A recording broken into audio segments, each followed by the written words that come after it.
کہ جو نبی پاک صلی اللہ تعالیٰ علیہ وسلم کو سمجھ نہیں پاتے یا وہ خوشبو محسوس نہیں کر پاتے، یہ وہی لوگ ہیں جن کے اصول میں خطا ہے، حضور پاک صلی اللہ علیہ وسلم کی شان میں توہین کرنے والے۔ داؤد ابراہیم کے گرگے مجھے مارنے آئے جو دلی میں پکڑے گئے، کٹر پنتھی ملا سازشن میرے اوپر مقدمے کراتے ہیں تاکہ مجھ کو زیادہ سے زیادہ جیل میں رکھا جائے، جہاں میری آسانی سے ہتیا کرا دی جائے، مجھ کو بے عزت کیا جائے، مجھے مجبور کیا جائے کہ میں آتم ہتیا کر لوں۔ کہ جو نبی پاک صلی اللہ تعالیٰ علیہ وسلم کو سمجھ نہیں پاتے یا وہ خوشبو محسوس نہیں کر پاتے، یہ وہی لوگ ہیں جن کے اصول میں خطا ہے، حضور پاک صلی اللہ علیہ وسلم کی شان میں توہین کرنے والے۔ بہرحال میں آج آپ سے کرنا چاہوں گا کہ عزت رسول پاک کے قدموں میں ہے، ان کے غلاموں کی ہی عزت ہے۔ ہم نے دیکھا ہے پوری دنیا میں، آج اے نوجوانوں، تم اگر یہ سمجھتے ہو کہ فلمی دنیا میں تھرکنے والے چند سٹار کی بہت عزت ہے، ایکٹر اور ایکٹریس کے پیچھے بھیڑ ہوتی ہے، یہ تمہاری گمراہی ہے۔ یہ تو صرف ان کے جوانی کی بھیڑ ہے، یہ صرف اور صرف ان کے حسن کی بھیڑ ہے۔ ان کو بوڑھا ہو لینے دو، ان کے بڑھاپے میں دیکھو پھر کتنے لوگ ان کے فین ہوتے ہیں، کتنے ان کے فالوور ہوتے ہیں، کون ان کے پیچھے چلتا ہے۔ ارے جہاں بڑھاپا آیا ان کی نوکری بھی چھوٹ جاتی ہے، ان کو اب پردہ سیمی پر ٹیلی ویژن پر جگہ بھی نہیں ملتی۔ بوڑھے ہو جانے کے بعد اب نوجوانوں کی بھیڑ ان کے پاس نہیں، کیوں؟ وہ تو صرف چہرے کے غازے کے ذریعے سے لوگوں کو اپنی طرف مائل کر رہے تھے، لیکن میرے مصطفیٰ کے غلاموں کا حال یہ ہے، نبی پاک کا غلام جتنا بوڑھا ہوتا ہے اتنی عزت بھی بڑھ جاتی ہے۔ سبحان اللہ، جتنے بوڑھے ہوتے ہیں اتنی عزت میں اضافہ ہی ہوتا ہے۔ یہاں نبی پاک صلی اللہ علیہ وسلم کی غلامی میں عزت کی کمی نہیں ہے، بس سمجھنے کی دیر ہے۔ آج میں تم سب کو یہی بات بار بار عرض کروں گا کہ اللہ تعالیٰ نے قرآن میں جو فرمایا اس پر یقین کرو، وَلِلَّهِ الْعِزَّةُ وَلِرَسُولِهِ وَلِلْمُؤْمِنِينَ۔ عزت اللہ کے لیے ہے اور رسول کے لیے ہے اور ایمان والوں کے لیے۔ سبحان اللہ، سبحان ایمان والوں کے لیے عزت ہے۔ تم در در کی ٹھوکریں آج جو کھا رہے ہو یا ادھر ادھر عزت تلاش کر رہے ہو، بہت بڑی خطا پر ہو، بہت بڑی خطا پر ہو۔ اگر کوئی یہ سمجھتا ہے حضور پاک صلی اللہ تعالیٰ علیہ وسلم کی سنتوں پر آ جانے سے عزت میں کمی آئے گی، اے دشمن عقل ذرا دیکھ تو صحیح، یہ داڑھی اور یہ ٹوپی اور یہ جبے والے کو اتنا بڑا ممبر دیا کیوں گیا ہے؟ کیا بات ہے، واہ واہ۔ تمہاری آنکھوں کے سامنے اتنے اونچائی پر ان سب کو بٹھایا کیوں گیا ہے؟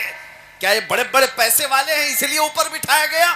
یہ عزت تمہیں دیکھنی ہوگی، نہیں صرف اس لیے بٹھایا گیا ہے کہ یہ نبی پاک صلی اللہ علیہ وسلم کے قدموں سے وابستہ جماعت، سبحان اللہ، حضور پاک کے نائبین کی جماعت ہے۔ جو دنیا میں مصطفیٰ کریم سے وابستہ ہوا اس کے لیے یہاں ممبر ہے، تو پھر قیامت میں تو عزت اور دیکھنی ہے۔ عرش حق ہے مسند رفعت رسول اللہ کی، دیکھنی ہے حشر میں عزت رسول اللہ کی۔ سبحان اللہ، سبحان۔ میرے عزیزوں، جن نوجوانوں نے آج دھوکہ کھایا اور ان لوگوں سے آج پھر میں کہتا ہوں واپس آ جاؤ، پلٹ کر کے آ جاؤ۔ نبی پاک صلی اللہ علیہ وسلم کے اگر غلام ہو تو پورے کے پورے غلام بنو، پورے کے پورے ہو جاؤ۔ کیا بات۔ کیوں یہود و نصارہ کی تقلید پر تم آج اپنی زندگی کے شب و روز گزار رہے ہو؟ تمہیں کیا حاصل ہو رہا ہے؟ کچھ نہیں سوائے تمہارے ٹوٹنے بکھرنے کے۔ ایک بات میں آپ کو بتاؤں، جتنا بندہ نبی پاک صلی اللہ علیہ وسلم سے دور ہوتا جائے گا اتنا بزدل بنتا جائے گا۔ اللہ اللہ، بزدل، کائر۔ جو لوگ خوف سے آج جی رہے ہیں، ڈر سے جی رہے ہیں، صرف وہی لوگ ہیں جن کو نبی پاک صلی اللہ تعالیٰ علیہ وسلم سے دوری ہو گئی ہے، ورنہ میرے آقا صلی اللہ علیہ وسلم کے قدموں میں رہنے والا پورے طوفانوں سے بھی کبھی نہیں گھبراتا، کیا بات، کبھی نہیں ڈرتا، نہ وہ پہاڑوں کی چٹانوں سے، بلکہ ہمارے اسلاف کا حال تو یہی ہے، دشت تو دشت ہے دریا بھی نہ چھوڑے ہم نے، بحر ظلمات میں دوڑا دیے گھوڑے ہم نے، دی اذانیں کبھی یورپ کے کلیساؤں میں تو کبھی افریقہ کے تپتے ہوئے صحراؤں میں، تجھ سے سرکش ہوا کوئی تو بگڑ جاتے تھے، حق سے سرکش ہوا کوئی تو بگڑ جاتے تھے۔ ارے توپ کیا چیز ہے، دیکھ کیا چیز، ہم توپ سے بھی لڑ جاتے تھے۔ نبی پاک صلی اللہ علیہ وسلم کے غلاموں میں بزدلی نہیں آ سکتی، ڈر اور خوف نہیں آ سکتا. جی، بہت اعلیٰ حضرت فاضل بریلوی نے یہی تو میسج دیا, خوف نہ رکھ رضا ذرا تو ہے عبد مصطفیٰ. کیا بات ہے, واہ. خوف نہ رکھ رضا ذرا تو ہے عبد مصطفیٰ, تیرے لیے امان ہے, تیرے لیے امان ہے. میں آج آپ سے یہ کہنا چاہوں گا, ابھی شاعر حضرات یہاں پر بہت سارے قصیدے پڑھتے رہے. مجھے یہ بات پسند نہیں ہے کہ یہ منبر پر میری تعریف ہو یا میرے لیے اشعار پڑھے جائیں. میں اس چیز کو پسند نہیں کرتا. یہ منبر ہے میرے مصطفیٰ کریم صلی اللہ علیہ وسلم کا. بات صرف شہنشاہ کی ہو اور بات صرف بادشاہ کی ہو, ہماری عزتیں انہی کے قدموں سے ہیں. میں آج آپ سے یہ کہنا چاہتا ہوں کہ لوگ کہتے ہیں علماء, کیا آپ کو ڈر نہیں لگتا؟ یہ اس بھری دنیا میں ادھر بھی جا رہے ہو ادھر بھی جا رہے ہو. میں کبھی کبھار اپنے آپ سے بھی پوچھتا ہوں, الحمدللہ میں نے کبھی بھی ان ظالموں کا خوف اپنے دل پر محسوس نہیں کیا.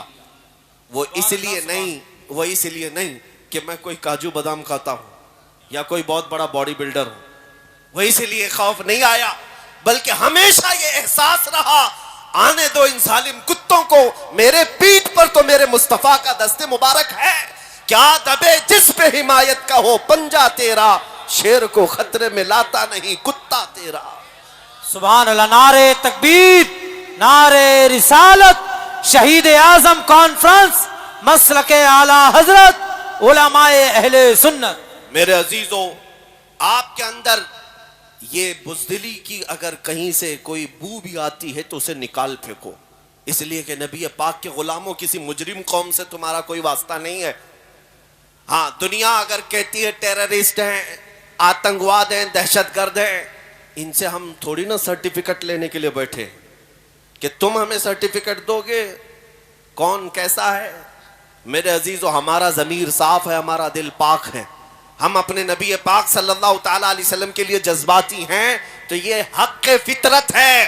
کیونکہ میں نے ایک بار ایک بڑے ڈپارٹمنٹ کے عہدیدار تھے, وہ ہمارے ساتھ بات کر رہے تھے اور انہوں نے کہا کہ مولانا آپ ہی کیوں اتنا زیادہ چلا رہے ہیں, آپ ہی کیوں اتنا زیادہ باتیں کرتے ہیں, لوگوں کو یہ پرووکنگ ہو جاتا ہے, ورغلانا ہوتا ہے. میں نے ان سے کہا, اگر میں کہوں کہ آپ کی ماں بدکار تھی, وہ کرسی چھوڑ کر اٹھ گئے. کہا کہ کیا کہہ رہے ہو آپ, کچھ تو بات رکھو, مریادہ رکھو. میں کہا میں نے گالی دی نہیں, ابھی میں نے گالی دی نہیں, میں پوچھ رہا ہوں آپ کو کیسا لگے گا. آپ تو کرسی سے اٹھ گئے. آپ اپنی ماں سے اتنی محبت کرتے ہیں, قسم رب ذوالجلال کی, کروڑوں ماؤں سے زیادہ ہر مسلمان اپنے نبی سے محبت کرتا ہے. نعرے تکبیر, نعرے رسالت, لبیک یا رسول اللہ, لبیک یا رسول اللہ, لبیک یا رسول اللہ, شہید اعظم کانفرنس. سبحان اللہ, واہ واہ واہ. یہ بات ہم آج ببانگے دہل کہہ سکتے ہیں, خوف اور ڈر نہ رکھو, اس لیے کہ جو بات ہم کہہ رہے ہیں وہ قانون کے دائرے میں بھی ہے اور ہمارا حق بھی ہے. ہم ہر طرح کے ظلم اور اذیتیں برداشت تو کر سکتے ہیں, میرے مصطفیٰ کریم صلی اللہ علیہ وسلم کی اہانت اور توہین برداشت نہیں کر پاتے. اور یہی طاقت تمہاری ہمیشہ کی تمہیں زندہ رکھتی ہے. آج سے 100 سال پہلے جو تم پر ایکسپیریمنٹ کیا گیا تھا, تجربہ کیا گیا تھا, آج وہ ظالموں نے اس کو چیک کرنا شروع کیا ہے.